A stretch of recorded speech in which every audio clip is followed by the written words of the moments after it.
نحمده ونصلي على رسوله الكريم اما بعد فاعوذ بالله من الشیطان الرجیم بسم اللہ الرحمن الرحیم۔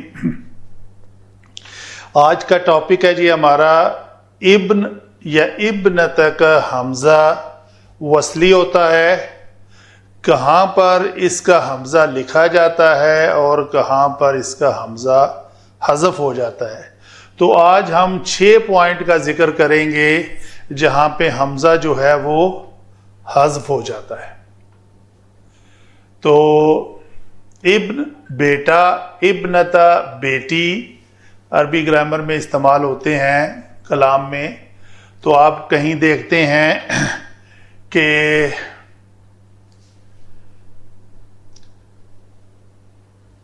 علی ابن طالب ابن ابی طالب یا علی ہوا ابن ابی طالب اس طرح لکھا ہوتا ہے، تو ابن کا حمزہ موجود ہے۔ اور کہیں آپ دیکھتے ہیں کہ عیسی ابن مریم، تو ابن ہے یہاں پہ اور نہیں لکھا ہوا، تو کیا وجہ ہے؟ یہ وجوہات 6 میں نے بیان کی ہیں آج کے لیکچر میں، انشاءاللہ اس کا ایک اور بھی لیکچر بنائیں گے۔ پہلی بات کر لیتے ہیں، 2 اسماء کے درمیان جب دونوں کنیت ہوں، یعنی ابن جب 2 ایسے اسماء کے درمیان آئے کہ دونوں ہی کنیت ہوں، ابو الحسن بھی کنیت ہے اور ابی طالب بھی کنیت ہے، تو یہ ابن کا حمزہ جو ہے وہ نہیں آئے گا۔ علی ابن ابی طالب، تو ابی طالب جو ہیں وہ حضرت علی کے والد گرامی ہیں، اور ابو الحسن حضرت علی کرم اللہ وجہہ کی کنیت ہے، تو 2 کنیت آ گئیں، ان کے درمیان اگر ابن آئے تو ابن کا حمزہ نہیں لکھا جائے گا۔ یہ پہلی بات۔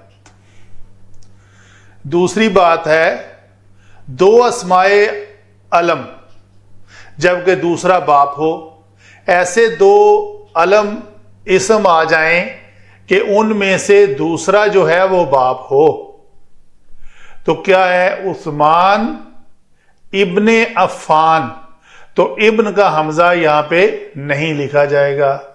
2 اسماء ایسے آ جائیں کہ جب دوسرا باپ ہو تو ابنتا کا حمزہ نہیں لکھا جائے گا۔ جب ابن حرف ندا یا کے بعد آ جائے تو اس کا حمزہ نہیں لکھا جائے گا۔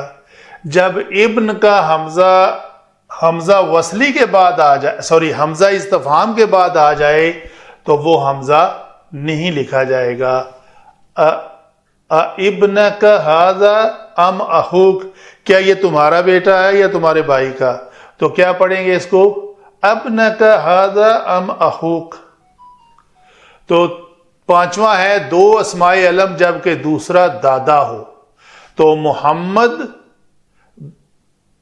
بن عبد المطلب، تو یہ بیچ میں ابن آئے گا دادا کے نام سے پہلے، تو حمزہ وصلی ابن کا نہیں لکھا جائے گا۔